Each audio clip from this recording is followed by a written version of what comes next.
What's up, Peace Giant fans? Uh, wow. Um, I mean, do I really need to comment on the game?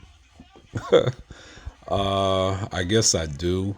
Um, Drew Lock was in a walking boot during the week, so he was the emergency quarterback number three. Tommy DeVito was the starter. He got knocked out of the game, and you know he's just too frail, too little and too frail. And Tim Boyle came in, uh, you know, led a couple of decent drives, but we were outmatched, outgunned. A lot of people were hurt offensively and defensively. So we really wasn't going to match or be able to match what Baltimore was going to be able to do. But I'm still confident. I'm still rocking with my boys. But I want to know, what do y'all think the Giants can do the last three games of the season?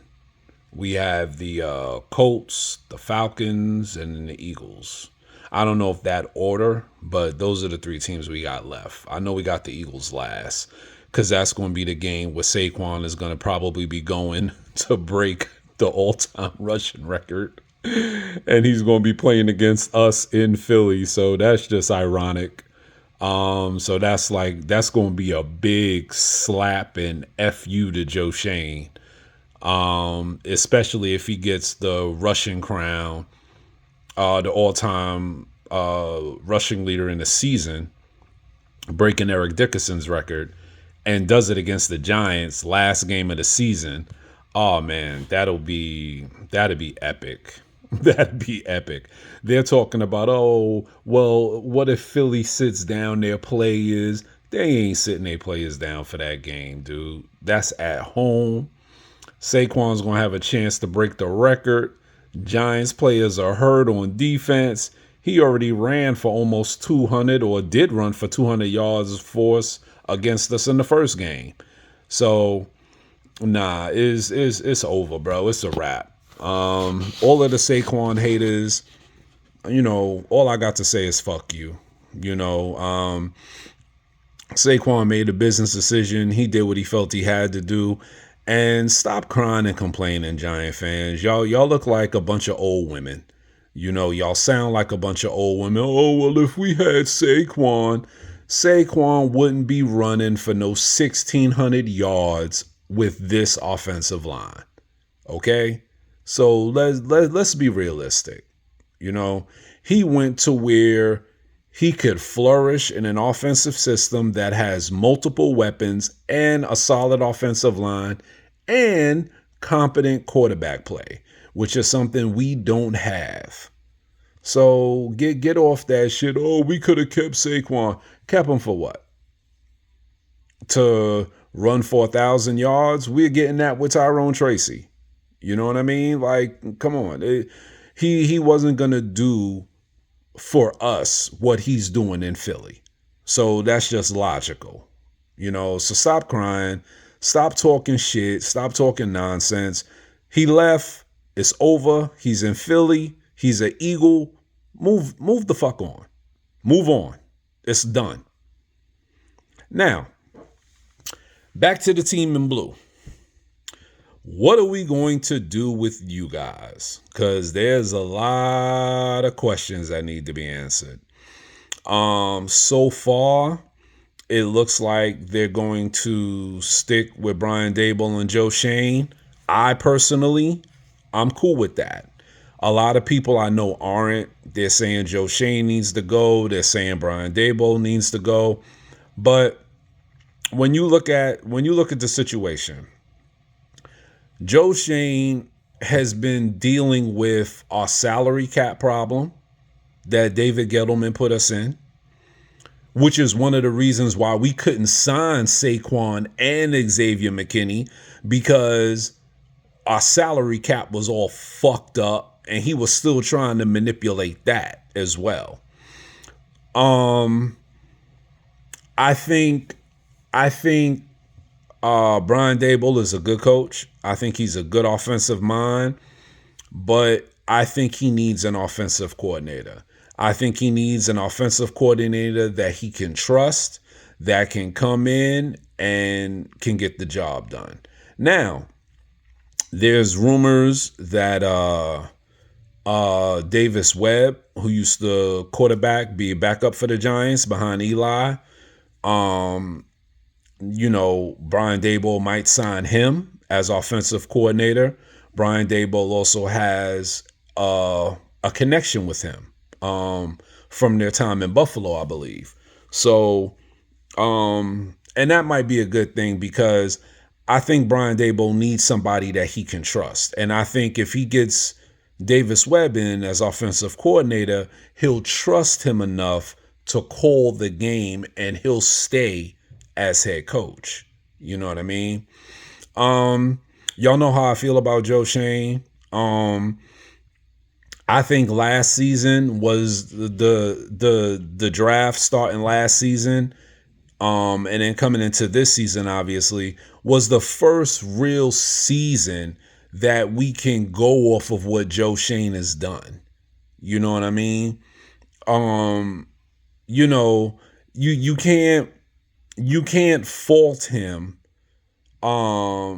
for what transpired with Evan Neal and Kayvon Thibodeau, because those were top prospects, bro. Those were top prospects. I mean, you have to hit on those picks in the first round when you're a GM. That's how you make your mark. But he took the players that he felt were good, and nobody had a complaint with that. Everybody was like, "Oh my God, the Giants got these two dudes. Oh, these are cornerstones." So, you know what I mean? Let's not jump on his back. You know what I mean? And scratch his eyeballs out. The man also manipulated a trade for Brian Burns. I mean, yeah, we signed him to $30 million, but he was able to get Brian Burns for essentially a second round pick. But I mean, let's see what he can do with a full arsenal, meaning draft picks, a top draft pick, and cash. A lot of people are saying expect T. Higgins. I don't know if they're gonna go the T. Higgins route. T. Higgins is a hell of a player. He's a big time wide receiver. He would really help Malik Neighbors out. But I don't think they need T. Higgins. I would love to have him, but I think they need to use this money to solidify the trenches on both sides, offensively and defensively. That's what I feel they need to do. And with the draft, now, as it's slated right now, the afternoon games have just started. Josh Allen is starting to rock a little bit in the Detroit game. Looks like he completed a deep pass. Nice throw. Nice throw. Josh is balling. But what do they need to do? Now, I know a lot of people are clamoring for Shador. He was in the Garden for a Knick game, and everybody gave him a standing ovation. And then they were talking to Cam Ward at the Heisman ceremony, and he was talking about the Giants. Look, man, out of Shador Sanders and Cam Ward, I like Cam Ward. I think Cam Ward is a better leader. I think Cam Ward has a more lively arm. I think Shador is accurate. He's more accurate and has better pocket awareness. But I think the boom plays are going to come with Cam Ward. But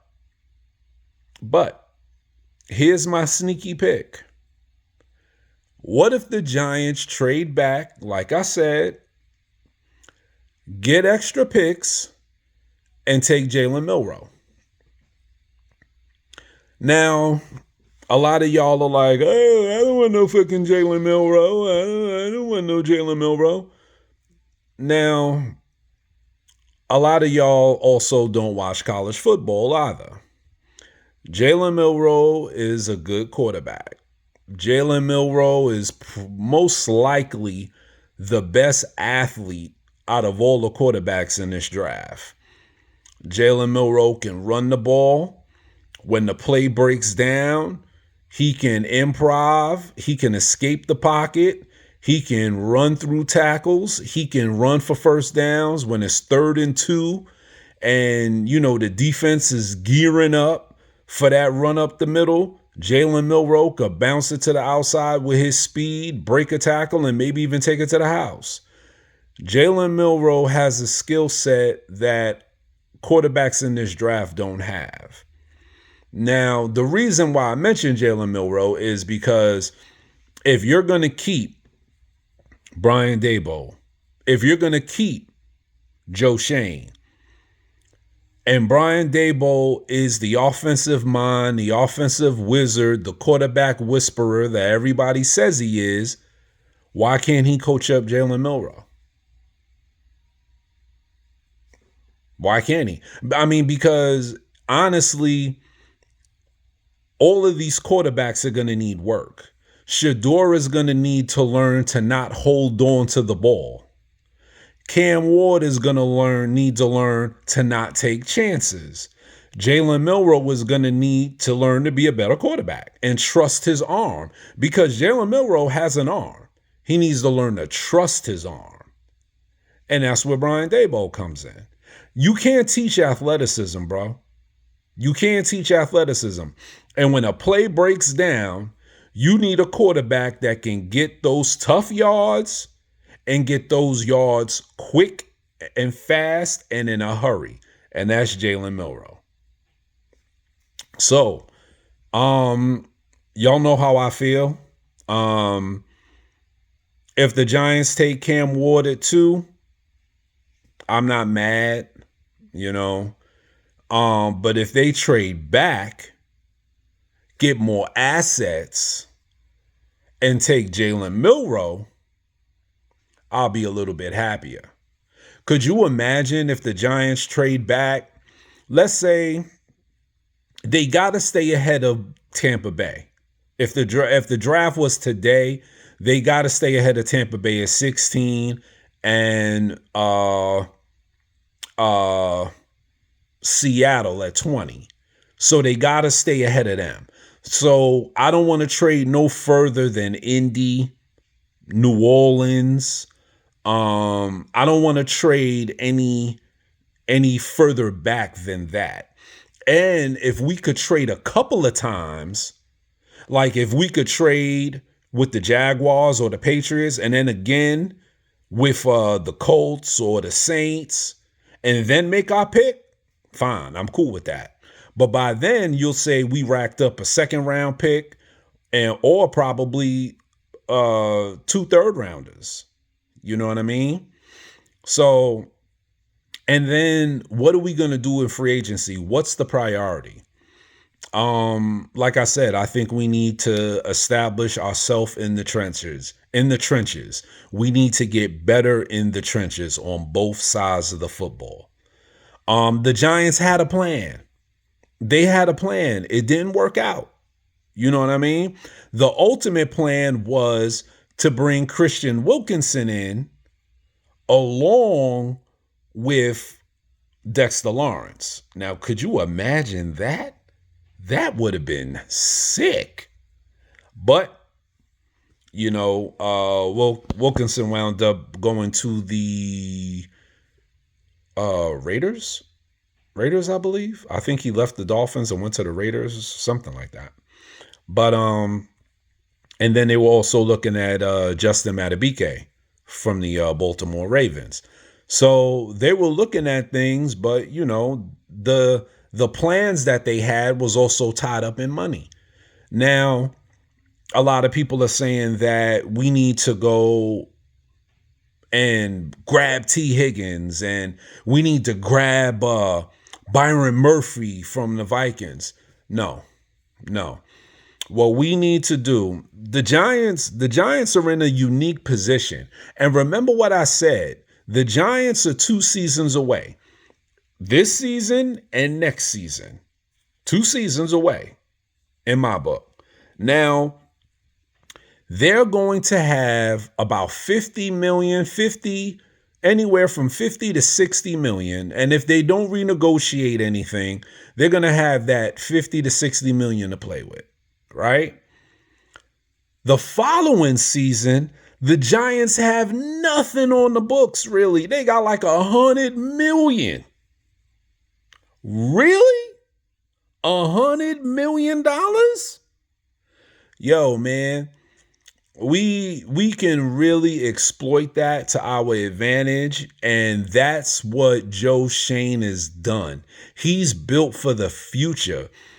People don't see that. All they see is his comments on Hard Knocks, but he had to side with the quarterback, bro. It's a quarterback-driven league. He had to side with the quarterback. Was it the wrong choice? Obviously. But how many GMs have made mistakes? Y'all act like y'all are perfect. Y'all act like y'all have never made a mistake. Y'all act like Joe Shane is the first GM that's made a mistake. You know what I mean? He's made a mistake. So fucking what? Move on. You know what I mean? Now, wow. Buffalo is coming out. They coming out hard. But you know, that's my thing. If the Giants trade back, right? Now, I'm going on what ifs, okay? The Giants trade back with the Jaguars and we get a 3rd round pick and do a pick swap and maybe a 5th, right? Then we trade again with the Browns, right? And we get a 3rd rounder out of that and maybe a 4th and do a pick swap. And then we trade with the Indianapolis Colts, right?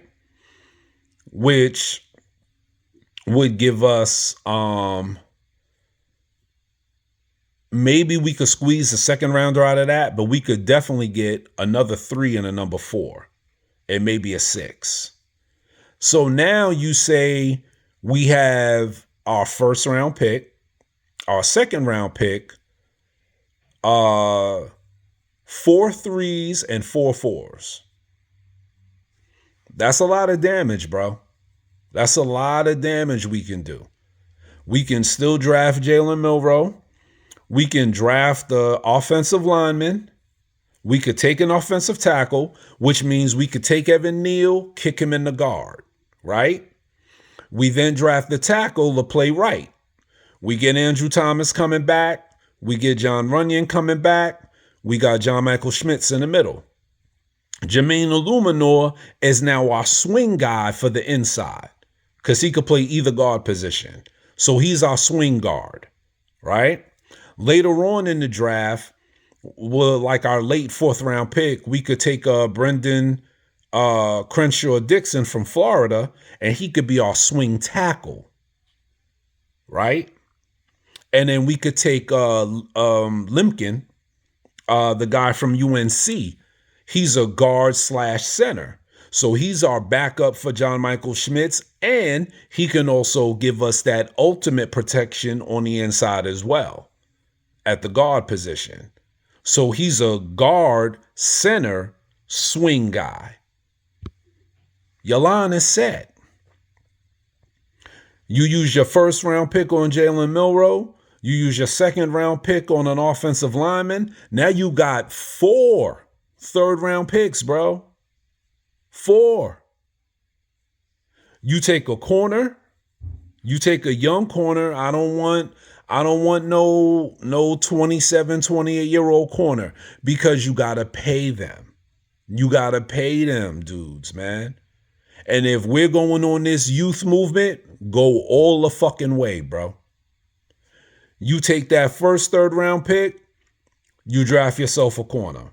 Whether it's Zy Alexander from LSU, Darian Porter from Iowa State, a big corner with size that can deflect passes and can also catch the ball and can also compete with Deonte Banks for that CB1. Because Deonte Banks has talent, but when you give a person a job instead of them earning it, it's a totally different story. So I think you bring a dude in that's going to push Deonte Banks. Now he's going to work for it. You know what I mean? And that'll be an interesting battle. You use your other third round pick on the defensive lineman. Okay? You got Nick Skirton from Texas A&M. You got Ivy from Ole Miss. Those are defensive ends. But if you're talking about straight D tackles, you got to look at Talik Williams from Ohio State, even though I don't like Ohio State. You also got to look at Big Alfred Collins from Texas. You need a guy that can come in there, play alongside Dex, and shut down the run. Dex is going to play the run, but he's also getting double teamed. So it's kind of difficult. You need a guy that's going to get that one-on-one matchup and could shed that block and get that ball carrier to the ground. So you're looking at Talik Williams. You're also looking at Big Alfred Collins. With your third round pick, I go running back. I know it's high, but I go running back, bro. I go running back. I look at Caleb Johnson from Iowa. Caleb Johnson is a beast. And if you put him in the read option with Jalen Milroe, whoa. And the thing about Caleb Johnson, he doesn't fumble the ball, i.e. Tyrone Tracy. You know what I mean? I like Tyrone Tracy, don't get me wrong. But a lot of people are sucking Tyrone Tracy to no avail. Oh my God, Tyrone Tracy. Tyrone Tracy fumbles the ball. He has ball security problems. He's going to work on that, I feel. He's going to get better. But you also got to remember, too, that's not his natural position. Tyrone Tracy is a converted running back. He played wide receiver. Okay? He played wide receiver. That's how he started. He played wide receiver, bro. So he's a converted running back. It's going to take him some time. But in the meantime, you run Caleb Johnson. Now you got a real threat at running back. You got a guy 215, 220. You got a serious threat. He ain't Saquon, but he's a damn good back because I don't think you're going to get Amari in Hampton. So you take Caleb Johnson. Then with your next third round pick, go wide out. Whether it's Jaden Higgins, I don't know if the Giants want to run. I like Kyron Lacy from LSU. I love Kyron Lacy. Kyron Lacy is the type of dude that's like, yo, give me the fucking ball. You know what I mean? And that's the kind of dog you want. I don't know if the Giants want two LSU receivers on the same team, though, because they already got a prima donna with Malik. And, you know, that might open up a whole can of worms with Kyron Lacy. So they might go for Jaden Higgins. I have no problem with that. Jaden Higgins is a straight baller. He could catch the ball at his highest point. He's about 6'3 and a half, 6'4, 215. He big body. I'm also looking at Jack Beck from LSU. About 6'2", 6'2 and a half, about 215, 220 pounds. Great high point guy. Solid hands. Jack Beck has excellent hands. And you can also look at tight end. You know, the late third, early fourth is when the run will start to go on tight end. So you could look at, you know, Tyler Warren, my boy Colston Loveland from Michigan. You also got Gunnar Helm from Texas. Good inline blocker that can also sneak out, catch passes. That's what the Giants need. Guys that can block in line and also get out and run routes. You know what I mean? And then you got to look at safety, you know, because Tyler Nubin needs a running mate. Justin Pinnock is going to be a free agent. Are the Giants going to pay him $10 million a season? for no productivity. I mean, he doesn't have no interceptions this year. He seems to be late on his coverages, getting beat. I don't know. I know the Giants love Pinnock because he tested off the charts at the combine, but sometimes testing doesn't translate to the field. So, if he's willing to give the Giants a home team discount, then maybe you keep him, but he's not your starter. I would still draft the safety and let them compete. And you got a lot of safeties in this draft. You got Malachi Moore. You got Nicky Manwari will be gone. Most likely he won't last until the fourth round. You got Rob Moore from Michigan. I mean, if I had my way, I'd load this team up with nothing but Michigan players because they could play in the cold weather and they got winning attitudes. But you got Rob Moore from Michigan. You got Kevin Winston from Penn State. Keon Sabb from Alabama. So, you got different routes that you could go. Then later on, we got to address the linebacker position. I love Micah McFadden. I like the development of Micah McFadden. I just think Bobby Okereke needs a guy that he can trust that can go sideline to sideline with him. You know what I mean? So I look at a Chris Paul Jr. From Ole Miss. Excellent linebacker, good range, good coverage ability, and he's a solid tackler, So I'm looking at him. We're gonna have to take a linebacker edge rusher because chances are we might lose Aziz. I think he's gonna re-sign with the Giants, but at what cost? I think Aziz is going to re-sign because I think he's a realist. I think he knows he's been hurt. So I think he's going to take that into account too. But, players want to get paid and they want to get paid what they feel they're worth. So it's going to be interesting to see what happens with Aziz. If they keep Aziz, then you only need one linebacker edge. Okay? You only need one. If Aziz leaves, then you got to get two. And then you also got to get a backup defensive end for Brian Burns. Because you can't keep running with Tamon Fox and these other guys. You got to get some real serious talent in here.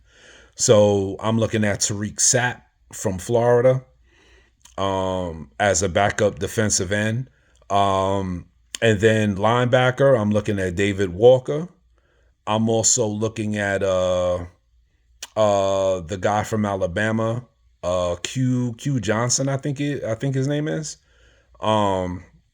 Those are guys that I'm looking at. Trey Moore from Texas, he's a little bit undersized, but he's a developmental guy. So when you're talking about a backup, that's what you get. You get a guy, develop him, and hope he turns into a rotational player and eventually a starter if things don't work out for the original starter.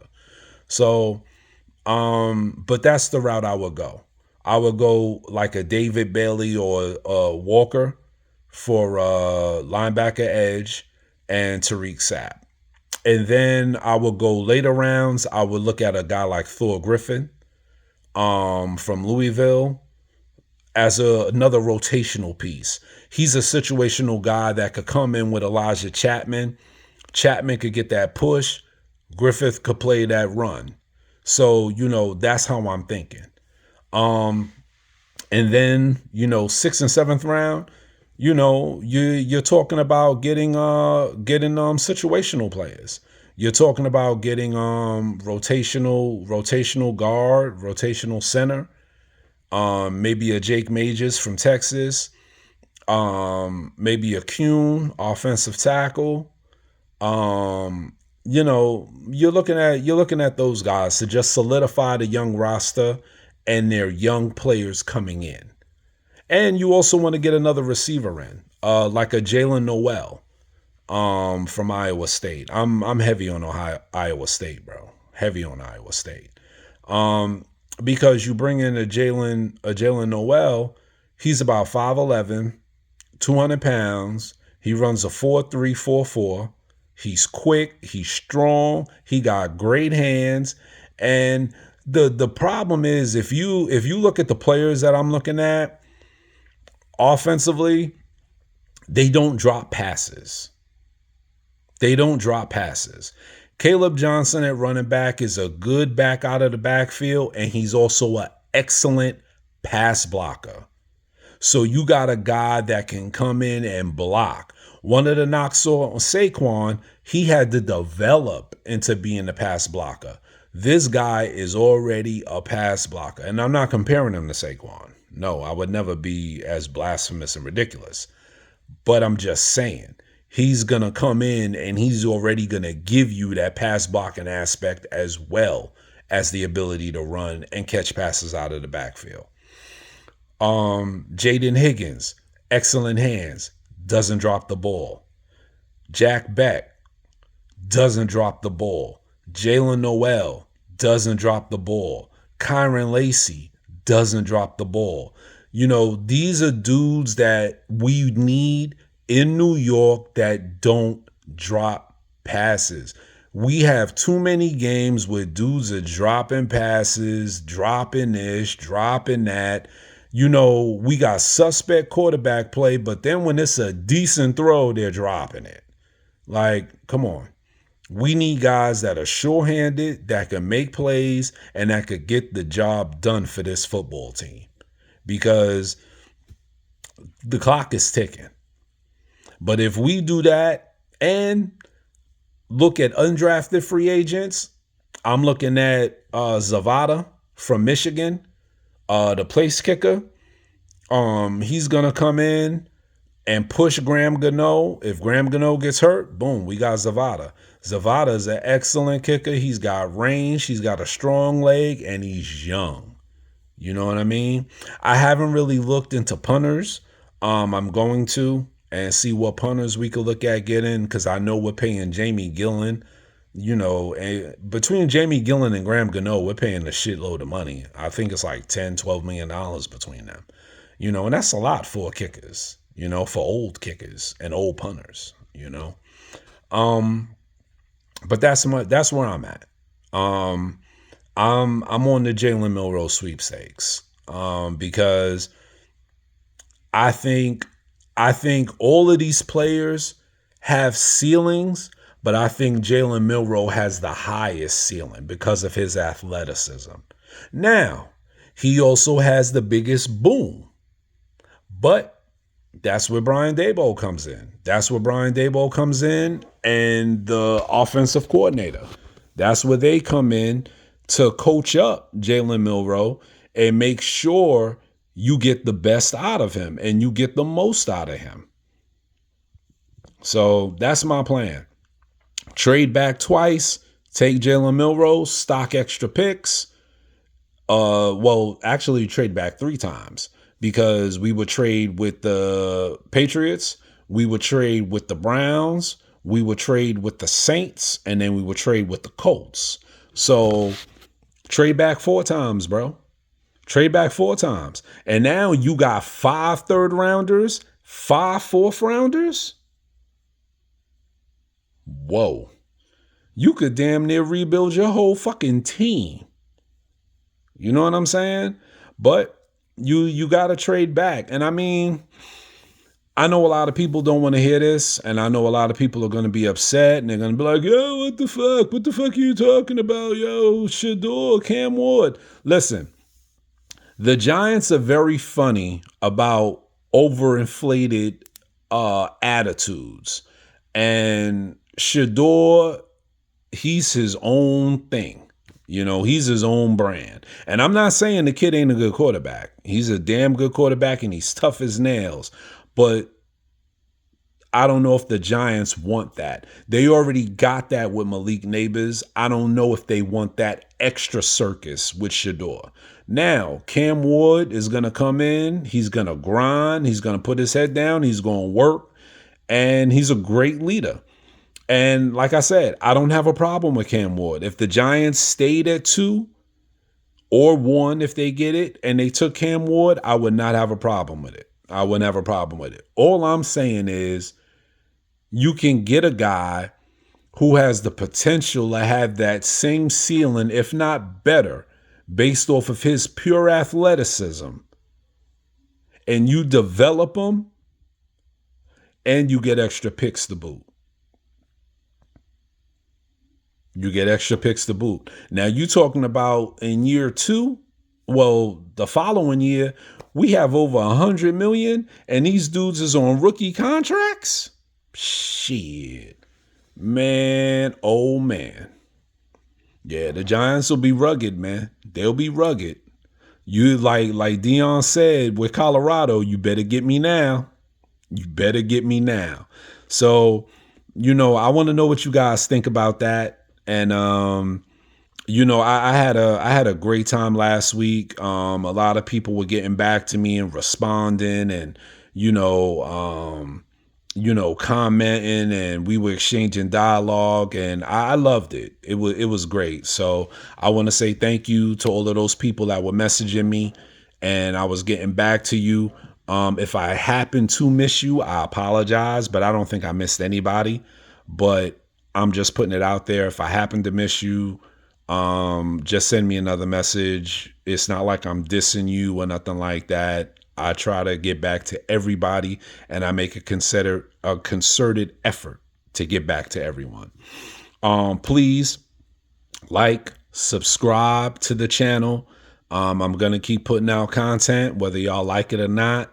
But I'm showing you guys love by putting out the content.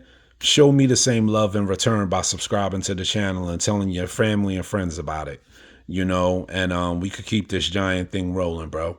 And, let me know what y'all think. I'm really intrigued about what y'all think the Giants should do. And if you was a GM, what would you do? Because, my plan isn't perfect, but it would answer a lot of questions and it will solve a lot of problems. So that's why I'm going the route that I'm going. But I would like to know what you guys think about it. And like I said, please send me your comments anytime. I'm here. And I look forward to talking to y'all, getting to know y'all. I've met some cool people along the way. And I'm having a great time. So, I'm going to keep putting out the content. And like I said, keep it rolling. And, another thing I wanted to talk about. There was also a rumor that the Giants might look at Vance Joseph as head coach. No. Vance Joseph is a great defensive mind. He's a great defensive coordinator. Okay. Now I want to throw this out. What if the Giants, get rid of Shane Bowen and they bring in Robert Saleh as defensive coordinator? Now, what if they bring in Robert Saleh as defensive coordinator and Davis Webb as offensive coordinator? How would y'all feel about that? I think that would be tremendous. But it's going to be key to who they add to the staff. Because Kafka is probably gone. He's probably going to take another assistant job, or, he interviewed for head coaching jobs. And I don't know what they're going to do with Shane Bowen, but I think they might move on from Bowen. But what happens? What happens if you bring in Robert Saleh, bro? Now, Robert Saleh can coach a defense, man. He had the Jets flying around, and don't forget, he was also in San Francisco when they were bang, bang. You know what I mean? Someone in my eye. So that's also something to think about as well. So let me know what y'all think about that. What happens if the Giants bring in Robert Saleh and Davis Webb? Interesting. But, I got to get out of here. I got to watch these games. I'm trying to talk to y'all and peek at the Buffalo Bill Detroit Lion game at the same time. Oh my God, Detroit. Woo. Buffalo was up on them early. Good God. 14-0. Damn. There go Jahmyr Gibbs. Speak of the devil. Looked like Detroit about to score. But, I'm going to get back to these games. So you guys, girls, have a good time with your families. Enjoy this football Sunday. We lost a heartbreaker. Well, not a heartbreaker. I mean, we got stomped. But, realistic fans knew this was going to happen. So, but we'll be back next week. We'll see what the Giants could do next week. But subscribe to the channel, leave me some fucking comments, and I'll get back to you, and we'll do it again. All right. Peace. Stay safe. Love y'all. God bless.